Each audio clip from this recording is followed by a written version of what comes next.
What's up, YouTube? I'm going to take this opportunity to talk about black morality and the hope of a post racial society. Now, recently I made a video about black on black crime, and I've had so many wonderful comments from this channel and my other channel that I figured let me have fun and continue the story. We need to talk about the lack of unifying black morality in our society. I'm going to start by identifying my premises. In my mind, in my own personal mind, morality is a tool for social cohesion. It establishes a principle concerning the distinction between right and wrong, good or bad, within our community. Now, what is our? See, the words our and we are two of the most insidious words in the English language because it presupposes some kind of unity that does not belong. As it stands right now, if we were going to go by a book by Mr. Eugene Robinson titled Disintegration, The Splintering of Black America, there are four types of black communities. The most prominent black community is the mainstream. The mainstream is middle class, hardworking blacks. They probably have some kind of substantial education behind them, and they could support their families, and they have, for the most part, patriarchal structures and the like.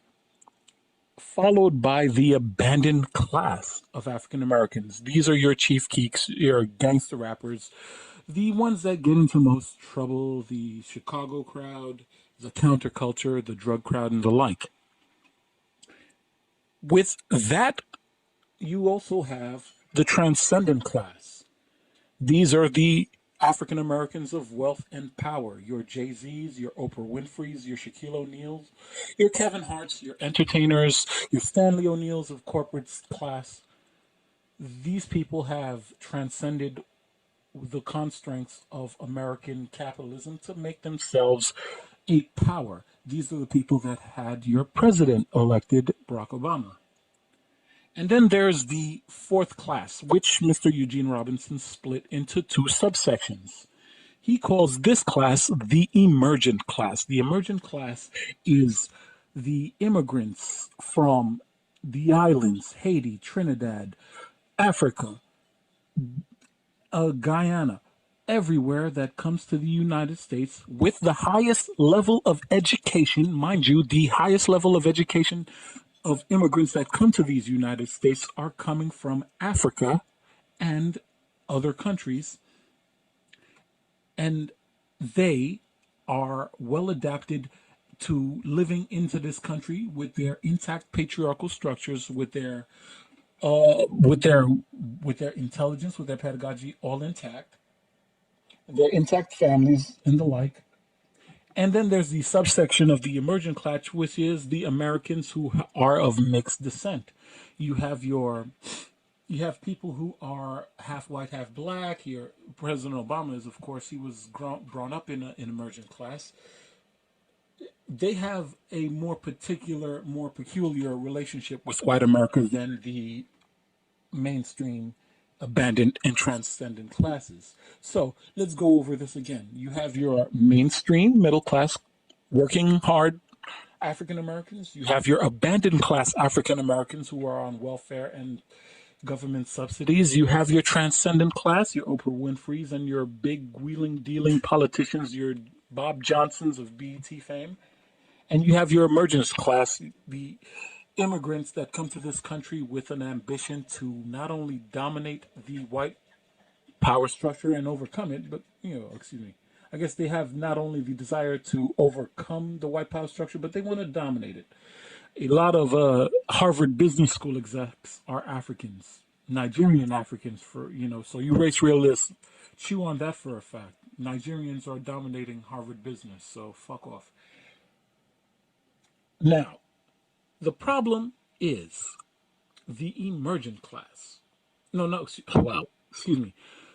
Everything is fine with these people except for the abandoned class of African Americans, because every other class envies the abandoned class to some extent.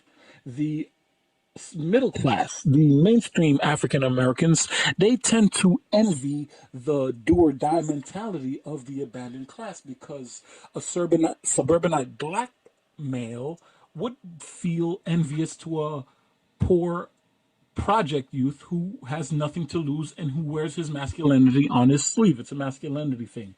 They live and die by a credo of, I am going to have the finest drugs. I am going to live my life like it's my last. I'm going to fuck, fight, and finance my way until God calls me home. And that brings up a peculiar element to African American beliefs, because we envy them in the middle class. Furthermore, the transcendent class, the Jay-Z's, the Kanye's, the Kevin Hart's, the Shaquille O'Neal's, they want to collaborate with the abandoned class because the abandoned class has street credibility. That street credibility is what is basically predicated on pornographic, aka toxic manhood. I don't use the term toxic manhood much because pornography gets you high, and that is something that needs to be addressed. Toxicology is what it is, but pornography is a high. Like smashing a dude's face in because they mess with your girl, that is pornographic manhood more than it is toxic. The emergent class in itself, the white mixed emergent class, they don't want to be the abandoned class as much as they just like see them as a passing influence and a social dalliance. They could put them back in the box. And the immigrant emergent class, well, they don't want nothing to do with the abandoned class black man, because those people are completely knuckle. I mean, look, they have nothing to provide immigrants in this country. As a matter of fact, immigrants that come to this country are disgusted at all the wasted opportunities established African Americans take for granted in this country. And, well, you see what's going on. Some of the most racist people you'll ever meet is people that's fresh off the boat from Guyana, from Africa, from Nigeria, and the like, seeing these African Americans not do for themselves. We don't have a unifying morality that guides these four principles. These four classes of African Americans: mainstream, emergent, transcendent, mainstream, emergent, and transcendent, and abandoned. We're not guided by anything in particular.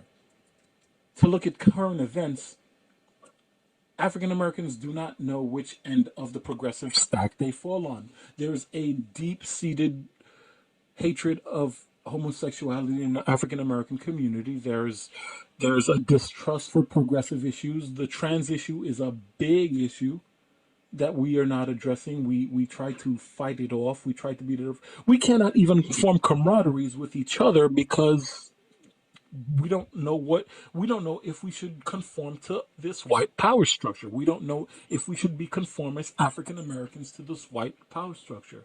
So we are scattered throughout this entire world.